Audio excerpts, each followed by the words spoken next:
एक ये तो एक टाइप वर्टिकली क्रॉसवाइज का सूत्र और मैं डिस्कस कर रहा हूँ। सूत्र है, लिखेगा अनुरूपे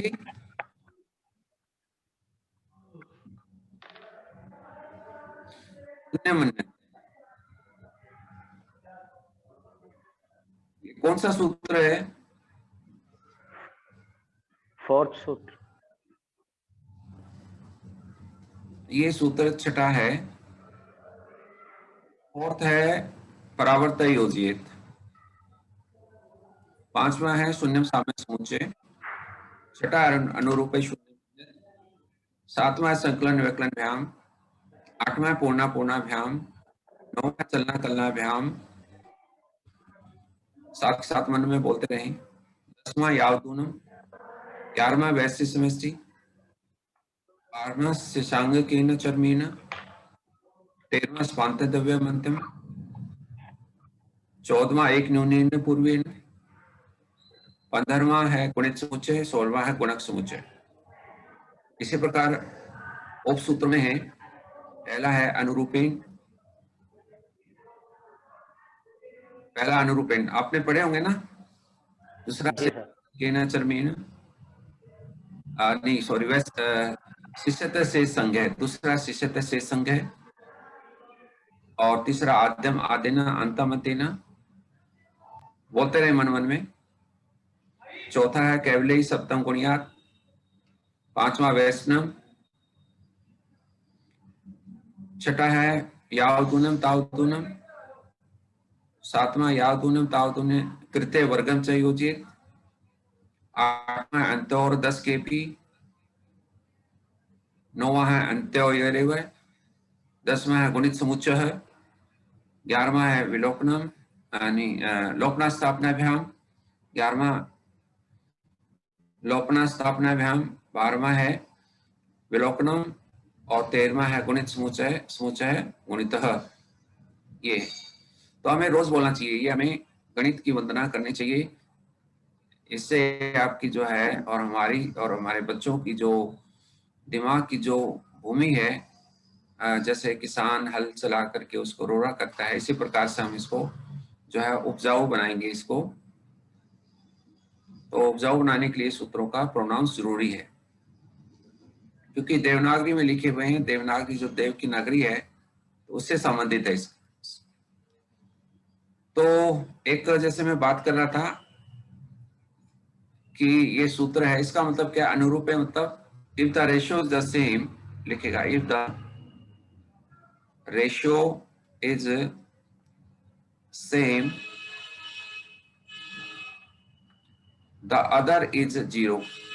द अदर इज जीरो, यानी एक का अनुपात बराबर होने पर दूसरा शून्य हो जाएगा। कैसे हो जाएगा देखिएगा। अब जैसे मैं लिख रहा हूं 713x plus 216y is equal to 1080। इसी प्रकार 621x प्लस 318y 1590। अब इसको किस मेथड से करेंगे आप? किस मेथड से करेंगे? How to calculate it? आपके पास कौन से मेथड है? किससे करेंगे? कौन सा आसान रहेगा आपके लिए? एलिमिनेटिंग मेथड से करेंगे तो एलिमिनेशन से करेंगे तो बहुत टाइम लग जाएगा ना। हाँ, टाइम कंज्यूमिंग। एलिमिनेटिंग मेथड से अगर इसको करेंगे ना तो टाइम काफी लग जाएगा सर। ऐड करके हो जाएगा सर। मैं इसको ये लिख दूं तो x equal to 0, y equal to 5। सीधा आंसर लिख दिया आपने सर। तो ये बहुत आश्चर्यजनक होगा नहीं? बिल्कुल सर, बगैर कैलकुलेट किए जल्दी आंसर आ गया ना इसका। आंसर डायरेक्ट आया तो आया कैसे, अब देखें, है ना। अगर हम करते तो शायद 15 मिनट तो लग ही जाती इसमें। Yes sir. Yes, sir. तो ये स्पेशल केस क्या है, जो मैंने ऊपर ये सूत्र लिखा है, अनुरूप शून्य मन्य, यानी एक की रेशियो सेम है तो दूसरा 0 हो जाएगा। कैसे देखिए, आप देखिए y का जो कोफिशिएंट है और ये कांस्टेंट है, इन दोनों का रेशियो निकालें। What is the ratio? तो 1:5 आ जाए, 318 और 1590 1:5 है, राइट? ठीक है, तो ये रूल अप्लाई हो गया। इफ वन इज रेशियो, अगर एक का जो कोफिशिएंट और कांस्टेंट टर्म का रेशियो सेम हो गया, then we can say the ratio is the answer है y इक्वल टू 5, और अदर इज 0 तो x इक्वल टू 0। मुझे लगता है ये आपको अच्छा लगा होगा। Yes, sir. अब आइए और इसमें करते हैं 213 213x plus 61y is equal to 366 412x plus 72y 432। तो आप आंसर इसका बता सकते हैं, राइट? बता सकते हैं ना? तो what is the x and X is equal to 0, Y is Yes, equal sir. to 6. yes, Y is y equal is equal to 6। 6. बता देना अपने डायरेक्ट एग्जाम से देखते ही। एक और सूत्र है, उपसूत्र है, जिसका नाम है विलोपनम। विलोपनम है, विलोपनम क्या होता है, और ज्यादातर हम विलोपनम का बहुत प्रयोग करते हैं। विलोपनम मीन्स बाय वाचिंग, केवल देख करके। आप देख करके ये सोचेंगे कि भी क्या इसमें उत्तर क्या आएगा, तो बहुत सारे तो उत्तर देखते ही आ जाएंगे। बाय वाचिंग, देख करके, केवल समझ करके, मनन करके इसका आंसर डायरेक्ट आ जाएगा। तो आपको इसमें और कुछ लग रहा है? इसमें और कुछ भी हो सकता है, अगर आपको लगता है तो आप बता सकते हैं। 513x plus 719y is equal to 2052। 172x plus 637y is equal to 8। X is equal to 4, 4, X is equal to 4, Y is equal to 0. Very good, very good. कैसे किया है आपने ये? सर X का निकाल के, X की ratio निकाल ली। सेम प्रोसेस Y वाला। यस यस यस, हाँ यस यस, ये रेशो सेम है ना? ये रेशो एक जैसी है। एक्स की रेशो आपकी 4 है। तो मुझे लगता है कि आपको ये बिल्कुल क्लियर हो गया, अंडरस्टूड हो गया ये कैसे करना है ना। अब आइए, जैसे 4ax plus b square y is equal to 16a square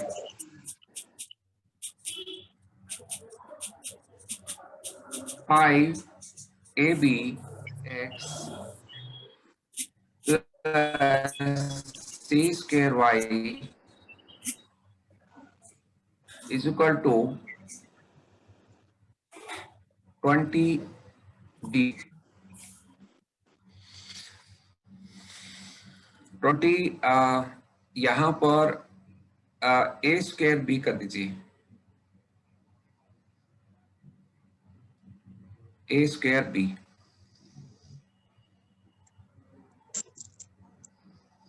4A और 0 answer. Yes, x is to क्या आना चाहिए? 4A 4a 4 y बराबर 0 और y is equal to y 0।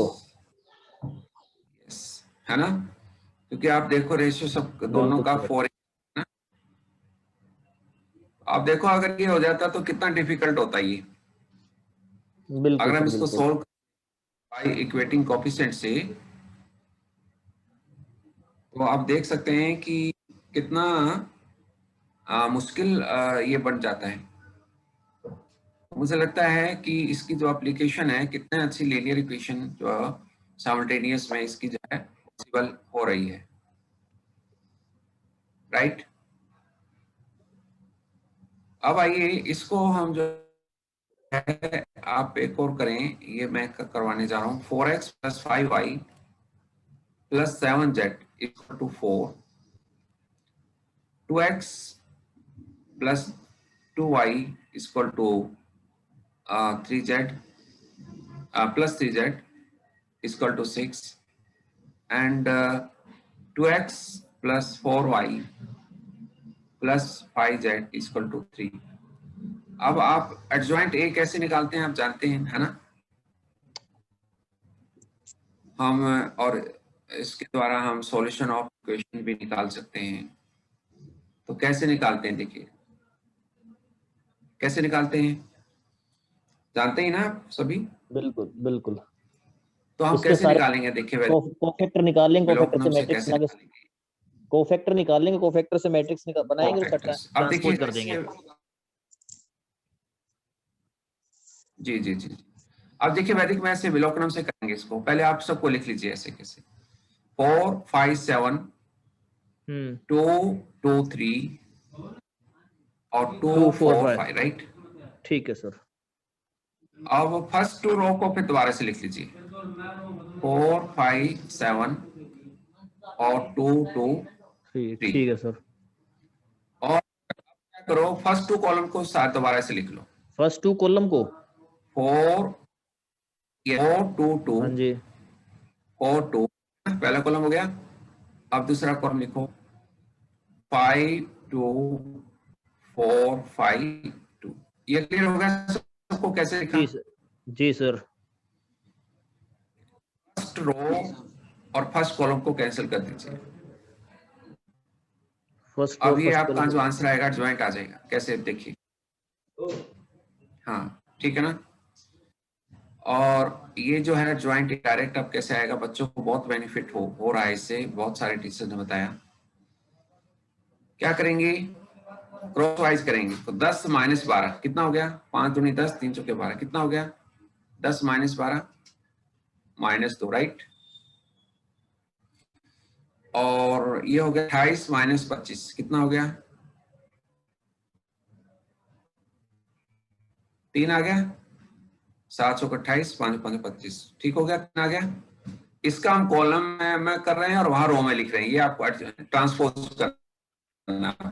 तो ये कॉलम को रो में लिखना है सर, जो कॉलम से आंसर मिले उसको रो में लिखना है। 5 से हाँ जी हाँ जी, एक रो में लिखना है। यस यस, ट्रांसपोज करना है इसको, है ना। ठीक है जी ठीक है। क्लियर है यहाँ को? हाँ जी हाँ जी क्लियर है। 6 माइनस 10 10 माइनस 4 है ना। 6 बिल्कुल माइनस 10 क्या हो गया? माइनस 4 फिर क्या होगा? 20 माइनस 14 14 6 20 माइनस 14 6 6 6 और ये होगा 7 और 14 माइनस 12 2 14 माइनस 2 बिल्कुल 8 माइनस 4 क्या हो गया? 4 4 आ गया। 4 आ गया। बिल्कुल जी। ये क्या होगा? 10 माइनस 8 2 10 माइनस 12 माइनस 2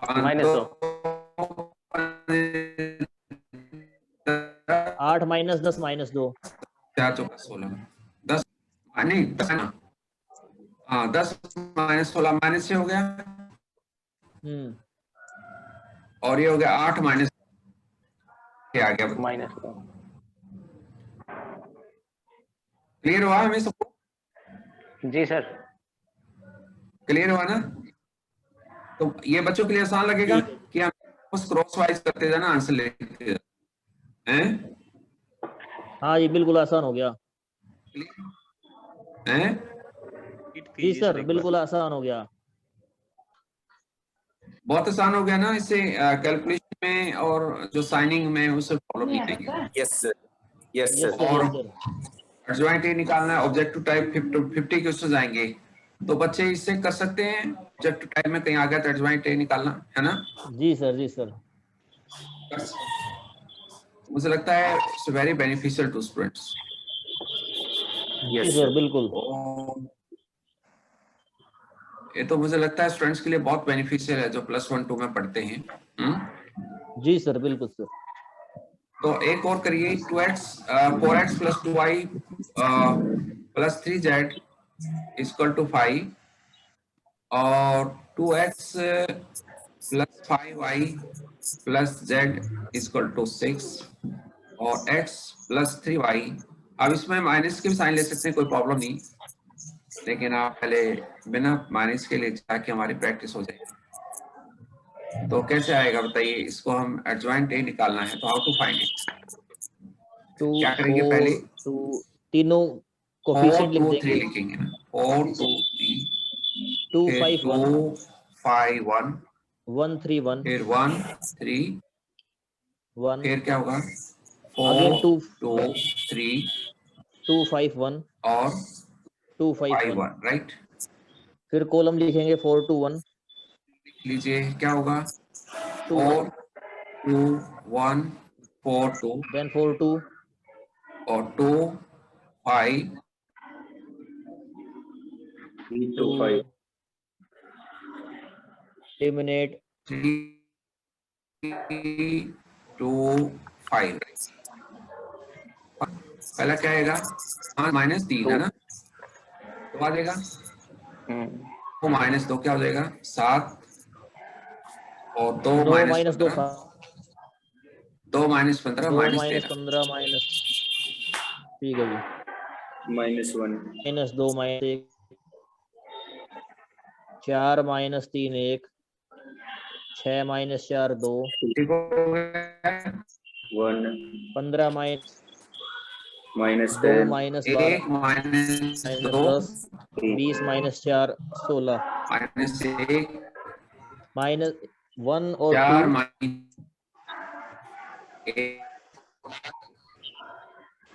6 - 4, ये क्या होगा? 6 - 5 -4। क्लियर है? क्लियर हो गया मुझे लगता है। जी सर बिल्कुल।